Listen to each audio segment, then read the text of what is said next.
In 2003, the world witnessed a pivotal moment that would shape history and define the 21st century. The American invasion of Iraq, an event that brought forth a series of consequences echoing through time. Join us as we delve into the complexities, controversies, and lasting impacts of this momentous decision. The 2003 invasion of Iraq toppled President Saddam Hussein. On the 20th of March 2003, U.S. and Allied forces invaded Iraq and toppled Saddam Hussein's regime. The U.S. said Iraq had weapons of mass destruction and was a threat to international peace, but most countries refused to support military action against it. Why did the U.S. want to invade Iraq? During the Gulf War, 1990-1991, the U.S.-led coalition expelled Iraqi forces from Kuwait. The UN Resolution 687 ordered Iraq to dismantle its WMDs and long-range missiles. In 1998, Iraq halted cooperation with UN inspectors, prompting US and UK airstrikes.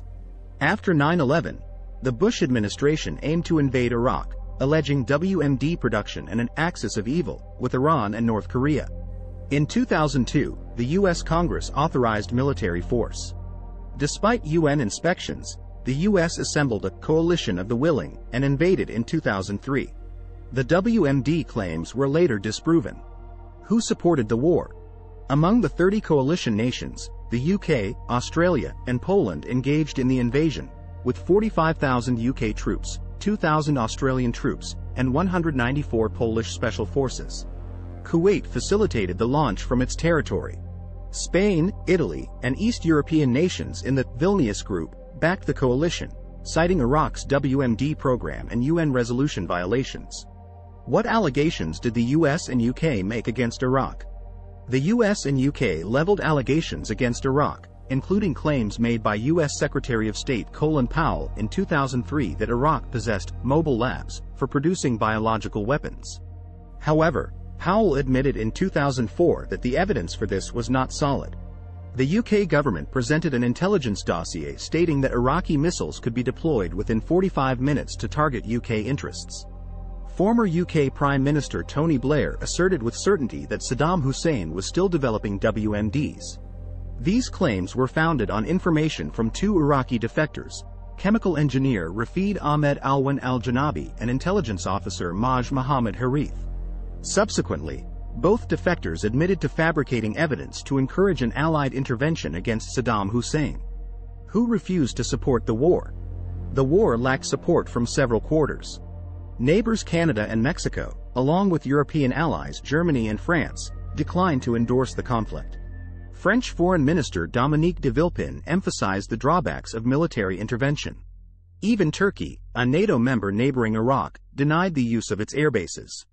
Notably, Middle Eastern nations that had backed the U.S. in the 1990-91 Gulf War, like Saudi Arabia, refrained from supporting the 2003 invasion due to concerns about post-Saddam Iraq and Iran's influence.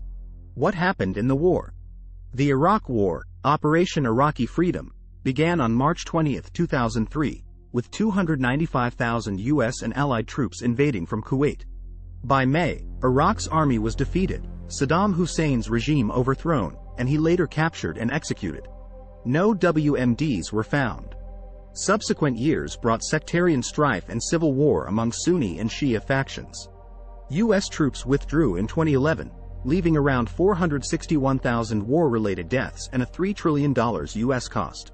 The war damaged American credibility, fostering skepticism about intelligence, as Dr. Karen von Hippel, Director General of the Royal United Services Institute, highlights. American atrocities.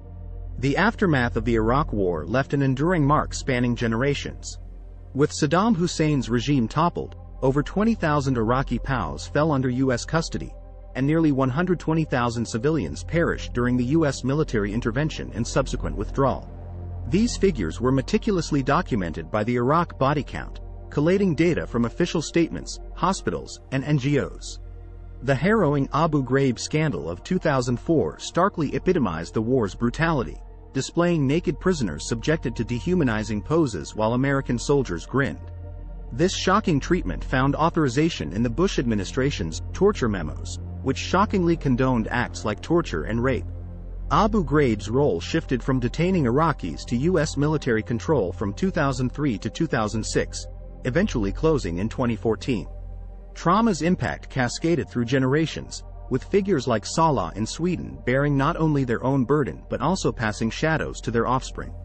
Trauma specialist Alexandra Chen explored the potential transfer of war-induced trauma through DNA, shaping survival instincts in descendants. The rise of ISIS in 2014 inflicted fresh turmoil despite hopes for recovery post the 2011 U.S. withdrawal. Childhoods like Abbas al-Dulaimi's were marred by violence, a significant period when the brain is susceptible to absorbing distress. Gofran Muhammad, who faced trauma as a child, found it interwoven into her identity as she moved forward without professional help. Chen illuminated how parental distress permeates children's lives, impacting relationships and parenting dynamics. While therapy offers solace, conflict cessation remains the ultimate solution. Shifting to Israel, contentious revisions to the judicial system, proposed by PM Benjamin Netanyahu's administration, stirred heated debate. Despite altering judge selection power, these changes retained considerable influence and stirred concern among allies like the US and Germany. In essence, narratives of Iraq's enduring trauma and Israel's judicial reform underscore conflict's profound aftermath and the sway of collective voices shaping policy. This war created an everlasting impact on world politics. The Iraq War's impact stretches beyond borders, intertwining with Iran's influence and Syria's conflict. Iraq acts as Iran's link to Syria, enabling proxies to aid Baathists and contribute to eastern Ghouta's suffering. Syrian conflict-driven migration fuels far-right politics using refugee fears. Trump's Muslim ban reflects post-war trauma. The disastrous Iraq intervention breeds aversion to humanitarian intervention, stalling global responses and emboldening figures like Assad. This lineage yields a volatile Middle East, a receding US and Europe grappling with refugee-driven xenophobia, a chain stemming from the Iraq War, marking a 21st-century original sin, causing global instability. As we reflect on the American invasion of Iraq, we're reminded that decisions made on the global stage hold the power to reshape lives, societies, and international dynamics. Let us learn from history, seek a deeper understanding of the ramifications, and strive for a world where diplomacy and cooperation prevail. Thank you for joining us on this journey through time. Remember, the lessons of the past guide us towards a better future.